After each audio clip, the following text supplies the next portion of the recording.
Obviously, your second straight camp preparing for the same guy. So I guess anything change in this camp? I know the last one didn't last very long, and there was not a lot of exchange in the actual fight.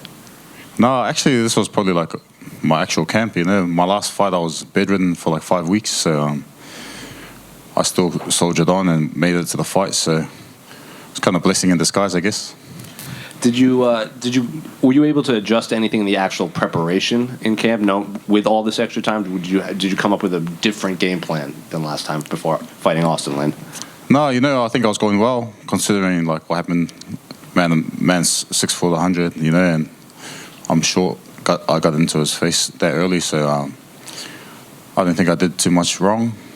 But obviously, I limited my sparring this time around because of the eye injury, and just made sure I come in as best prepped as I can. Did you want this rematch right away after it happened? Man, honestly, I didn't want it. Like I was just like, oh well. But then his coaches started talking shit, and then I was like, bro, first of all, you're a jiu-jitsu coach talking about striking. Man's probably never been jabbed in his life, but yeah, that's the only reason why I was like, you're gonna cop the result of your coaches talking shit. Have you run into that coach at all? Man won't want to come around me, bro. But there's no ill will towards Austen, honestly. Like, he's a good dude, made a mistake, but don't go talking smack and, thinking that nothing will happen. And I know you said it was kind of a blessing in disguise because the last fight, you were, as you said, you were bedridden, but you were going to fight on his home turf. He had a home in Jacksonville. Now has to fight you in Sydney. Is that another added layer of this? Like, now I get to rematch this guy. His coach said all this stuff, and it's in Sydney? Yeah, for sure. I had, like I said, I was crook. I still went there to bang on. Copped all of his hometown crowd saying what they wanted, and he getting all the energy. And man, I didn't think much of it. I'm a scrapper through and through. So here, Sydney, anywhere, I'll fight anyone. And last one for me. Did you get a Rock Lee tattoo? Yeah. I got a Rock Lee tattoo. Fighter's will, man. Why specifically Rock Lee?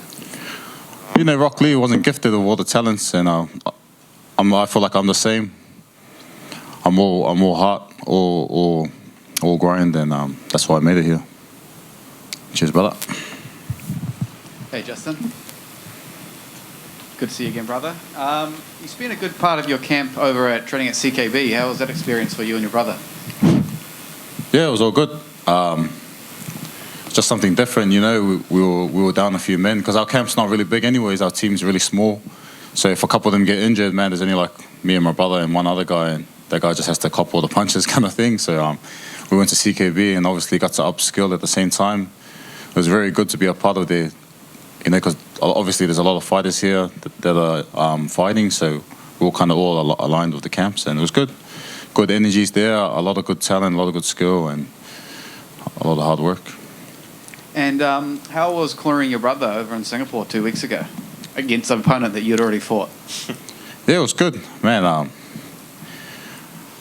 It was bittersweet, I guess. My brother, I finished that guy in 1 minute. He finished it in a minute 40. I carried him, he kind of like T-carried him, and he ended up 50K richer, and I ended up counting my coins. On the UFC website, it did have your name for that 50K bonus. Oh, that makes it even worse, eh? What's that going to do, man? And so there's five Samoan UFC fighters. Your family makes up 40% of them. And 4 of you are fighting on Sunday. What does it mean to you to represent your culture, and particularly you growing up, you looked up to Mark Hunt and David Tor, so you're now in that position to inspire younger Samoan children. So how does that make you feel? Yeah, there's a lot of responsibility, but that kind of thing's privileges, I feel like it's my responsibility now to do the best I can, so the next coming fighters coming through, they see the trajectory of fighting now, and guys like Max Holloway too are Samoan, he's been a champion. Next thing you know, there'll be multiple division Samoan champions. I'll change it to 6 now. Cheers. Oh, good. Cheers, brother. Justin, your opponent Austen, he hasn't made it out of the first round in his last 3 fights. Are you preparing to go 15 minutes with him, or do you want to finish it in the first round? Man, however, I I've learned now, like, not to chase the knockouts. The knockouts come. My coaches want to clean, just whoosh, dance around, get in and out. But my heart's saying, go to war, brother, go to war. So we'll see what happens on Sunday, but I'm happy just to entertain the crowd, man, like I do always. Does that mentality from your coaches have anything to do with Mark Hunt by any chance? No, man, like my older brother's my coach, and he's like, bro, I told you, just stick and move. I was like, man, that's not what we did at training, but no, we'll see. We'll see what kind of how he comes out, then I'll just adjust to it. And just lastly, is it very often now that you get people confuse you for your brother and vice versa? Yeah, man. Like Michael Bisping was like saying Justin Tafa, and I was like, what? Yeah, all the time. But sometimes I ride with it, We had a funny story once. Say like I was like, man, I'm over these photos, and this guy's like, hey, you're Justin Tafa to my little brother, and then I looked at my brother and I was like, fuck, say you're Justin Tafa, and then he was like, oh yeah, that's me. He goes, oh, can you take a photo of my friend? He's really shy. He's behind the tree. And his friend was like a quadriplegic in a wheelchair, couldn't move. And then my brother's like going over and he's like, bro, you're going to hell. And I was like, oh shit. My brother takes the photo, then he goes to shake his hand. I was like, oh my gosh. Man's had no arms. And I was like, bro. This was before Melbourne, and my brother turned around and he goes, bro, you're going to get knocked out for that. That's probably why I lost in Melbourne, bro. But yeah. Thank you. No, cheers, bro. Justin, just over here. You guys always, use the phrase Tafa Gang, and you're very proud of the Tafa surname. You and Junior were slated to fight at UFC 284 before Junior's injury. How important is it, or how much of a goal is it for you guys to one day compete on the same card together? Yeah, massive. That's just a goal of ours. We've fought together in like amateur shows, out at community centres, and then a bit bigger and a bit bigger. Now this is the pinnacle of combat sports, and to do that, man, there's only a few families have been able to do that, so we'll just be in history. Yeah, one more for me. You said after your last fight with Austen, let's run it back in Sydney, one and done. Will anything less than a first round finish this Sunday disappoint you a little bit? Honestly, anything less than 50k will disappoint me, honest. I've been shunned a few times, so, bro, surely not here, bro.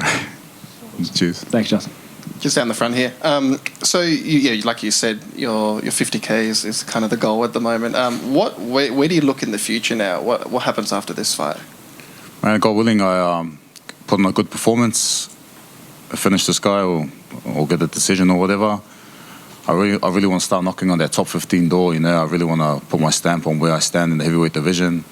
I just feel like I'm floating right now, and I've been just trying to find my feet, especially coming into this game, 3 fights in and straight into the UFC.